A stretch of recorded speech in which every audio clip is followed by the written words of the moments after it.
जय श्री राम। मैं पूनम स्वामी आप सभी का मेरे YouTube चैनल पे स्वागत करती हूँ। ज्योतिष पाठशाला के अंतर्गत हम हमारी क्लास नंबर आज 50 है। हम काफी बेसिक्स के बारे में पढ़ चुके हैं।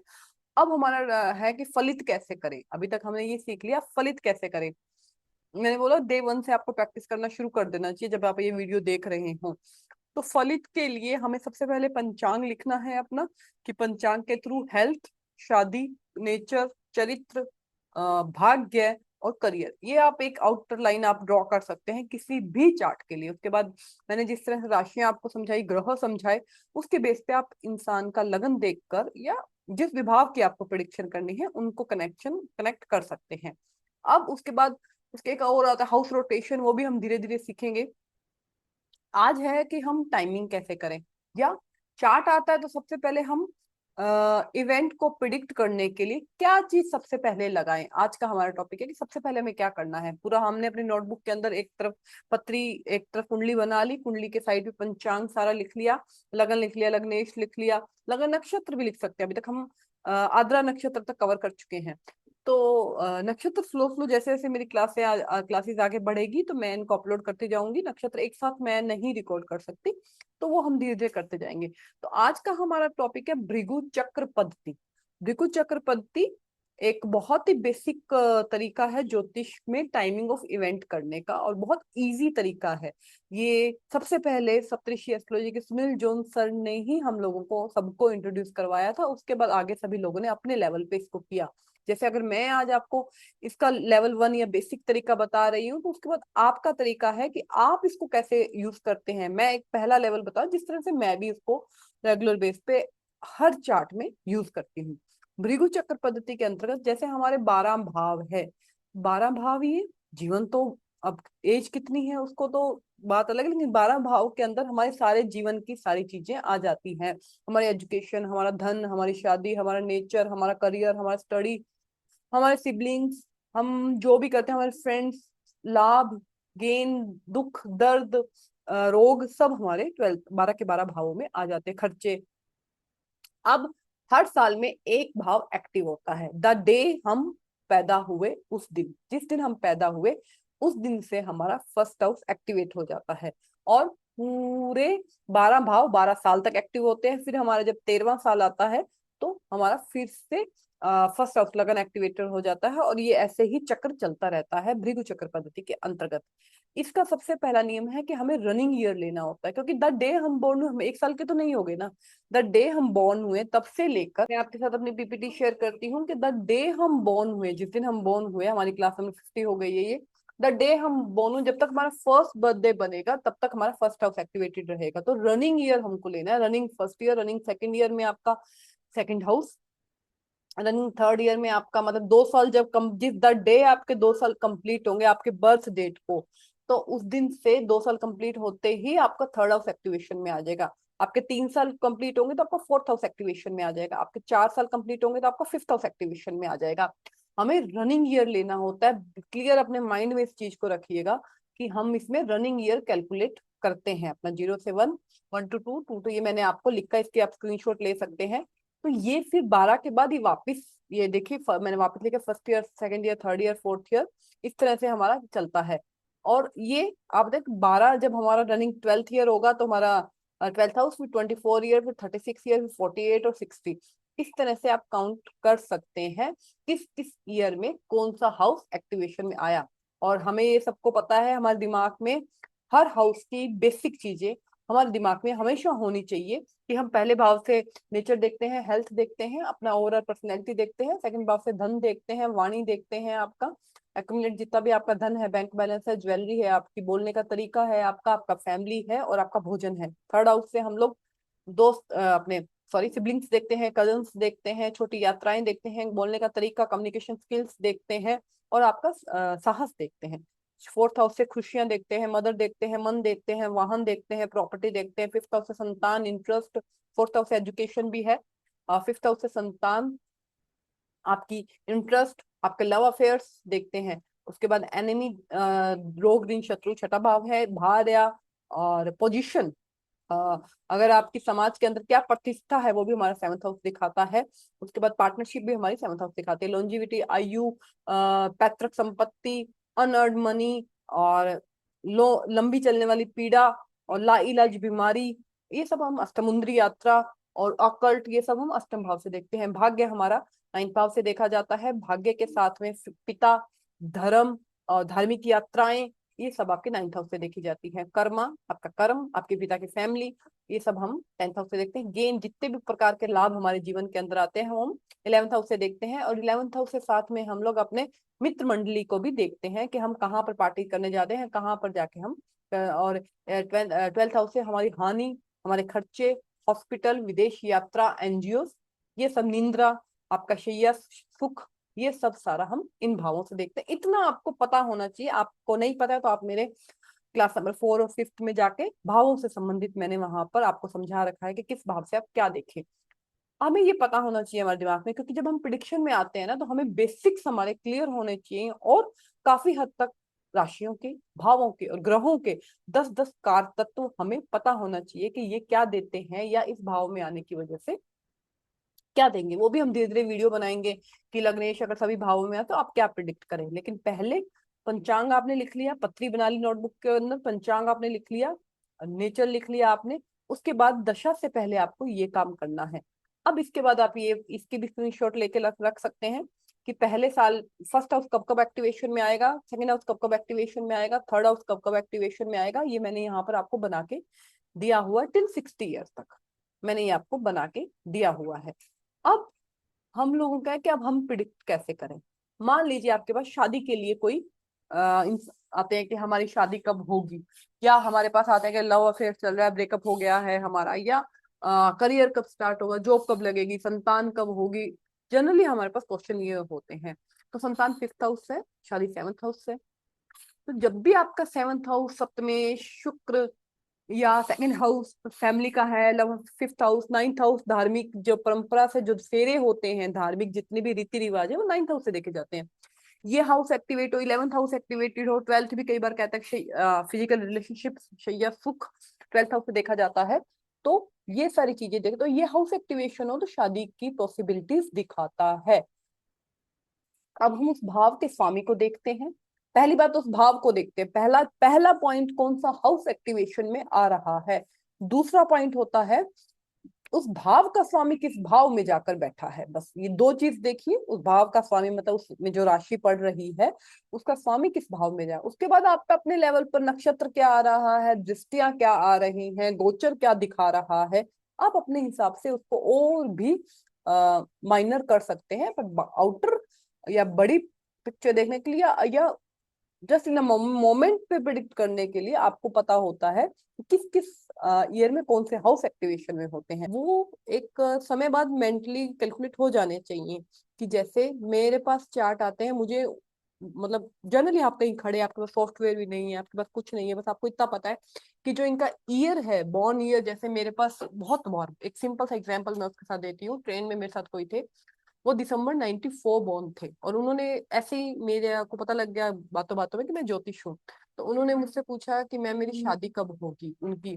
तो मैंने कहा कब के बॉर्न हो आप। कहते दिसंबर 94। मैंने कहा नेक्स्ट ईयर। नेक्स्ट ईयर मतलब जनवरी, वो 2022 की बात है, जनवरी 2000 आपका दिसंबर 2022 से लेकर दिसंबर 2023 के बीच में आपकी शादी कंफर्म।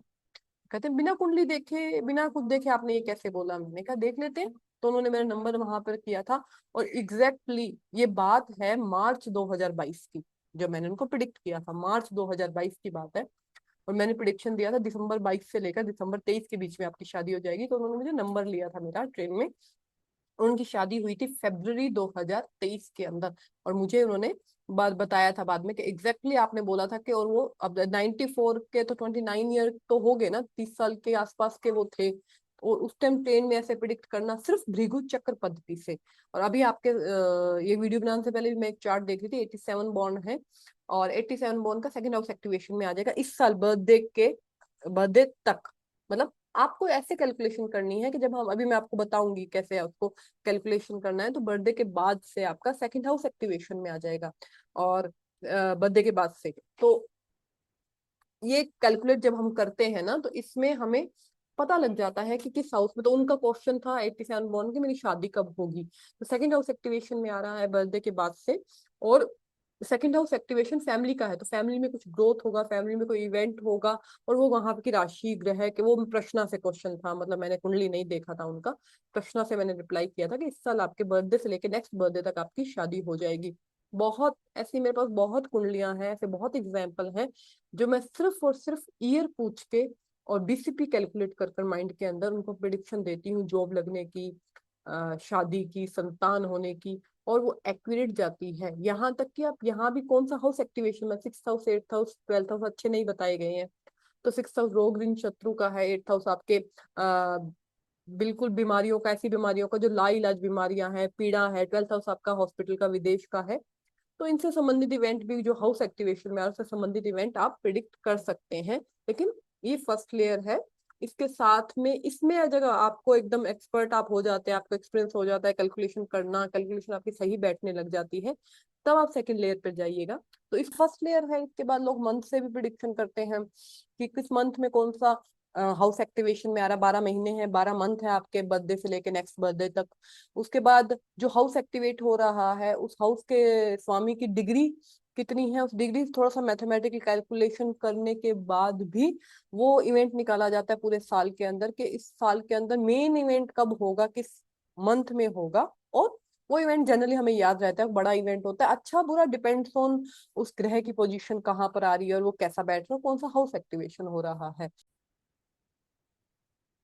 अब मैं आपके सामने एक बहुत ही सिंपल इंदिरा गांधी जी का चार्ट, आप सबके पास होंगे। मैंने नॉन चार्ट इस वक्त इसलिए लिया है कि आप लोग समझ सके कि ये इवेंट कैसे हमें प्रिडिक्ट करने हैं। तो उनका वो बोर्न है 19 नवंबर 1917। तो जब भी उनका नया साल स्टार्ट होगा वो होगा 19 नवंबर से। 19 नवंबर 2020 को, सॉरी 1920 को उनका पहला ईयर, टिल 19 नवंबर 1920 तक उनका फर्स्ट हाउस एक्टिवेशन में था। अब हमें इसको कैलकुलेट कैसे करना है, ये यहाँ पर आप देख रहे हैं, दूसरा स्क्रीन आपको दिख रहा होगा, event of Indira Gandhi life. यहाँ पर उनकी शादी की डेट है, शादी की डेट है उनकी 26 मार्च 1942। तो हमें क्या करना है, 1942 में से 1917 को माइनस करना है, तो 25th रनिंग ईयर आता है। तो पिछली स्लाइड में आप देख सकते हैं कि 25th जब रनिंग होता है तो हमारा फर्स्ट हाउस एक्टिवेशन में होता है। तो इनके चार्ट में फर्स्ट हाउस एक्टिवेशन के अंदर है 26 मार्च 1942 तक। 19 नवंबर 1942 तक आपका फर्स्ट हाउस एक्टिवेशन में रहेगा। 19 नवंबर 1942 के बाद में आपका सेकंड हाउस एक्टिवेशन में आ जाएगा। तो 25th जब हमारा रनिंग ईयर होता है, क्योंकि मैंने आपको उससे पिछली स्क्रीन में भी दिखाया था कि 24 रनिंग ईयर तक हमारा 12th हाउस खत्म हो जाता है। तो 25th आपका रनिंग ईयर है, और आपका लगन एक्टिवेशन में है। लगन में 7th हाउस का स्वामी आकर बैठा है, और लगन का स्वामी 7th हाउस में जाकर बैठा है। तो शादी से संबंधित आपके कोई इवेंट होने के चांस यहाँ पर बनते हैं। फिर उसके बाद आप देखेंगे जो फर्स्ट टाइम जब वो प्राइम मिनिस्टर बने, वो बने, आप ये गूगल पे भी देख सकते हैं, डेट्स एकदम एक्यूरेट मैंने जो मुझे गूगल में मिली वो मैंने आपके सामने रखी हैं। जनवरी 1966 में वो पहली बार इंडिया के प्राइम मिनिस्टर बनी। तो उस वक्त 1966 माइनस 1917, 49th रनिंग ईयर आता है। तो 49th रनिंग ईयर अगेन आपका, यहाँ पर आप देख सकते हैं 49th रनिंग ईयर के अंदर आपका अगेन लगन एक्टिवेशन में आता है। लगन एक्टिवेशन में 49th में आने की वजह से आप देख सकते हैं कि लगन जब एक्टिवेट होता है तो लगन इंसान से संबंधित कोई इवेंट होने वाला है, पोजीशन उनको मिलने वाली है कोई भी इस ईयर में।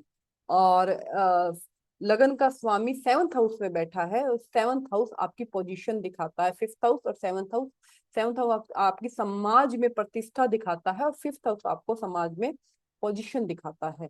उसके बाद हम अगला इवेंट जब हम इसमें देखते हैं, मार्च 1977 में वो प्रधानमंत्री पोस्ट से हट गई थी, जनता दल का वहां पर आ गया था।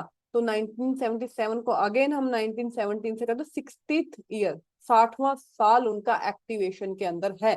तो 60वें साल के अंदर आप देखेंगे कि हमारा 12th हाउस एक्टिवेशन में होता है जब हमारा 60वां रनिंग होता है, 60th ईयर रनिंग होता है। तो 60वां साल के हानि का, लॉस का, व्यय का, तो उनकी पोजीशन का व्यय हुआ। उसका स्वामी मरकरी पंचम भाव में बैठे, पंचम भाव भी पोजीशन दिखाता है, लेकिन पंचम का 12th हाउस के साथ संबंध बनना और पंचम का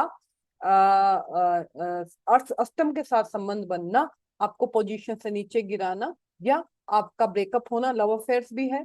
पंचम भाव पोजीशन है तो उसका 12th के साथ संबंध बनना, पोजीशन में दिक्कत आना, या लव अफेयर्स में दिक्कत आना, या संतान से संबंधित कोई दिक्कत आना, ये सारी चीजें ये दिखाता है पंचम और 12th हाउस का कॉम्बिनेशन। उसके बाद अगेन हम अगली पीपीटी देखते हैं। उस पीपीटी तो 1980 में, जनवरी 1980 में वो दोबारा वापिस अपने पोजीशन, अगेन वो इन पोजीशन में आ गई। तो वहां पर आप देखेंगे कि रनिंग ईयर था 63 रनिंग। जब 60 साल में हमारा यहाँ पर 12th हाउस था 61, 62 और 63। 63 का जो स्वामी बैठा है, थर्ड हाउस का जो स्वामी बैठा है बुध, अगेन बुध बनता है। वहां पर बुध था लेकिन वो 12th हाउस का स्वामी था। यहाँ पर थर्ड हाउस एक्टिवेशन में, थर्ड हाउस मतलब आपका करेज, आपका साहस, आपकी बोलने का तरीका। और उसका स्वामी मरकरी सूर्य के साथ में, सूर्य सेकंड हाउस का स्वामी है। सेकंड हाउस आपका सेकंड हाउस आपका वाणी, बोलने का तरीका, ये सब आपका दर्शाता है परिवार। तो वापिस वो पोजीशन के अंदर आई, क्योंकि थर्ड का स्वामी जो जो हाउस एक्टिवेशन में है, उसका स्वामी आकर 5th हाउस के अंदर बैठा है। और 5th हाउस में सूर्य भी बैठा है, जो हमारी पोजीशन, हमारी चेयर को दर्शाता है। इसमें आप देख सकते हैं कि क्लियर हमें पता होता है कि हाउस का स्वामी, और उस हाउस में कोई ग्रह बैठा हो हम उसको भी ले सकते हैं। जैसे 1977 में जब उनका 12th हाउस एक्टिवेशन में आया, तो केतु वहां पर बैठा है। केतु किसका कारक है? ब्रेक का कारक है। केतु किसका कारक है? डिटैचमेंट का कारक है। तो केतु ने आके उनके पोजीशन में वहां पर ब्रेक लगा दिया। टिल नवंबर 1977 तक इनका 60th ईयर एक्टिवेशन में था, और ये इवेंट हो गया था मार्च 1977 में। उसके बाद 1980 में वापस ये पोजीशन पर आए, और पोजीशन में आप देख सकते हैं थर्ड और 5th का संबंध बनता है। अपने साहस से, अपने करज से, अपने बोलने के तरीके से, अपने कम्युनिकेशन से ये वापस पोजीशन में आए। पंचम भाव आपका पोजीशन दर्शाता है। उसके बाद 1984, 31 अक्टूबर 1984 में इनकी डेथ हो गई। वो 67 ईयर्स इनका रनिंग था, माइनस करके देख लीजिए। तो तब 7th हाउस के मारक, मृत्यु तुल्य कष्ट देने वाला, मृत्यु तुल्य कष्ट देने वाला हाउस है। तो उस तरह से अब मृत्यु को डायरेक्ट ऐसे नहीं प्रेडिक्ट कर सकते, लेकिन कोई ना कोई इवेंट बनता है। ऑपरेशन ब्लू स्टार भी उसी वक्त, उसी साल हुआ था जब 7th हाउस है, मृत्यु तुल्य कष्ट। ऑपरेशन ब्लू स्टार जून के आसपास हुआ था, जून जुलाई में हुआ था 1984। तो तब 7th हाउस ही आपका एक्टिवेशन था। 7th हाउस जनता, आप 7th हाउस पब्लिक लाइफ होती है, 4th हाउस जनता होती है, 7th हाउस पब्लिक लाइफ होती है। पब्लिक में आपका कैसा है? 1st हाउस हम खुद पर्सनल, और 7th हाउस हम समाज के सामने, हमारी प्रतिष्ठा कैसी है, हमारा ओहदा कैसा है। वहां पर चंद्रमा बैठे हैं तो जनता के बीच में। यहाँ पर एक पॉइंट नोट करिएगा, जब उनका नवंबर 83 में 7th हाउस एक्टिवेशन हुआ, तो नवंबर 83 से पहले उनका 6th हाउस एक्टिवेशन में था। 6th हाउस होता है आपका रोग, ऋण, शत्रु। तो जो ब्लू स्टार जिस वजह से हुआ, वो सारे इवेंट 83 के अंदर ही घटित हुए थे, तब उनको ये डिसीजन लेना पड़ा। एक्टिवेट तो शत्रु इन पर हावी हुए। मारक हाउस एक्टिवेट होता है, अच्छे घर होते हैं तो अच्छे इवेंट दिखाते हैं, बुरे घर जब एक्टिव होते हैं तो बुरे घर दिखाते हैं। लेकिन ये सब कुछ डिपेंड्स ऑन है आपके कॉमन सेंस पर, कि आप उसको देश काल पात्र को कैसे यूज कर रहे हैं इसके अंदर।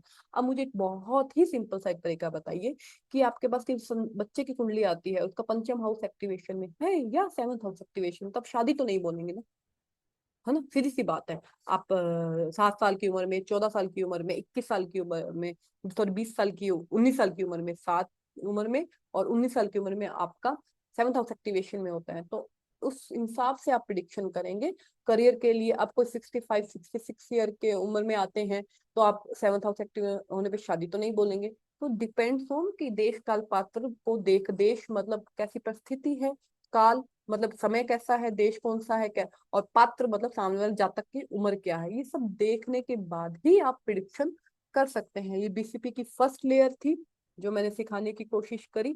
सेकंड लेयर ट्राई करूंगी मैं अगले वीडियो में बनाने की, बट वो थोड़ा सा हार्ड पोर्शन है। पहले हमें बेसिक कैलकुलेशन माइंड के अंदर होनी चाहिए कि कौन से ईयर वालों का कौन सा हाउस एक्टिवेशन के अंदर अभी चल रहा है। जैसे 84 वालों का अभी 5th हाउस है, 85 वालों का अभी 4th हाउस है, 86 वालों का भी इस साल बर्थडे से 3rd हाउस एक्टिवेशन हो जाएगा, और उसके बाद 87 वालों का सेकंड हाउस एक्टिवेशन हो जाएगा, 88 का इस बर्थडे से फर्स्ट हाउस एक्टिवेशन हो जाएगा। वैसे वैसे उनके हाउस एक्टिवेशन में चलते हैं, वैसे वैसे आपको उनका वो दिख जाता है। अ, अब शादी के हाउस, मैरिज के हाउस, हाउस कौन से हैं, ये हमें समय के साथ प्रिडिक्शन आ जाती है, लेकिन उस भाव, जो भाव भाव एक्टिवेट हो रहा है वो भाव कौन सा है, उस भाव में स्वामी कहाँ पर गया, और उस भाव में कौन सा प्लेनेट बैठा है, वो प्रिडिक्शन करना बहुत जरूरी है। वो स्वामी, वो जो बैठा है वो किस भाव का स्वामी बनता है, वहां से भी प्रिडिक्शन निकाल सकती है। उसके बाद अब अपने बेस पे कौन सी दृष्टियां आ रही हैं और कौन से नक्षत्र आ रहे हैं, उसके बाद आप और भी डीप में इसको कर सकते हैं। तो मेरा मानना है कि पहले ब्रॉड एरिया में, डिटेल एरिया में आपको ये पता होने चाहिए, उसके बाद आपकी प्रिडिक्शन क्लियर कट जा सकती है। प्रिडिक्शन निकालने का आपने पहले ईयर देख लिया, अब आप राशियां, मैंने पूरी राशियां यहाँ पे रिकॉर्ड करके रखी हुई हैं, आपने मेरे पिछले वीडियो पे जाके देख सकते हैं। वहां पर आप देखिए कि अगर मेष राशि कहीं पर आती है, मेष राशि स्टार्टिंग को दिखाती है, इनिशिएशन को दिखाती है। तो अगर किसी के जिस भी भाव में मेष राशि आती है, अगर आप ये पूछ, अगर वो भाव एक्टिवेट है बीसीपी भृगु चक्र पद्धति के अंतर्गत, तो आप ये कह सकते हैं कि इस साल आप कुछ नया स्टार्ट करने वाले हैं। दशम भाव में आती है कैंसर लगन वालों के लिए, तो करियर में कुछ नया स्टार्ट करने वाले हैं। पंचम भाव में आती है तो एजुकेशन से संबंधित कुछ नया, या आपके इंटरेस्ट से संबंधित या बच्चों से संबंधित कुछ नया स्टार्ट करने वाले हैं आप। तो 2 नंबर राशि आती है, तो आप ये कह सकते हैं कि आप धन से संबंधित कोई इन्वेस्टमेंट या धन से संबंधित इकट्ठा कैसे करना है, ज्वेलरी लेने का सोच रहे हैं। Third house Gemini sign Mercury, या थर्ड हाउस एक्टिवेशन में आ रहा है, तो थर्ड हाउस काहे का, थर्ड आप फोन ले सकते हैं, कम्युनिकेशन डिवाइस है हमारे सारे, तो आप फोन ले सकते हैं। फोन से संबंधित आपका कोई इवेंट हो सकता है। फोर्थ हाउस या मंगल एक्टिवेट होता है तो प्रॉपर्टी से संबंधित, फोर्थ हाउस वाहन से संबंधित, वीनस है तो शादी, अफेयर, कपड़े, वाहन, इन सब से संबंधित। सैटर्न है तो करियर से संबंधित, पेन से संबंधित। तो ये सारी चीजें आप हाउस और राशियों को मिलाकर भी आप कर सकते हैं उनको प्रिडिक्शन में, और इस तरह से आप सब मिक्स कर सकते हैं। आने वाले वीडियो में ट्राई करूंगी कैलकुलेशन वाला पार्ट सिखाने का, कि मंथ कौन सा आप निकाल सकते हैं। और अगर कमेंट में इतना आता है कि लोगों को चाहिए, क्योंकि वो बहुत थोड़ा सा एडवांस है, इसलिए आपको डिग्री सिस्टम थोड़ा पता होना चाहिए कैलकुलेशन पे। तब तक आप बेसिक्स निकालिए without any chart, month year wise आप कैलकुलेट करिए। और मैं कोशिश करूंगी इसका बीसीपी का पार्ट दूसरा बनाने का। तब तक के लिए धन्यवाद।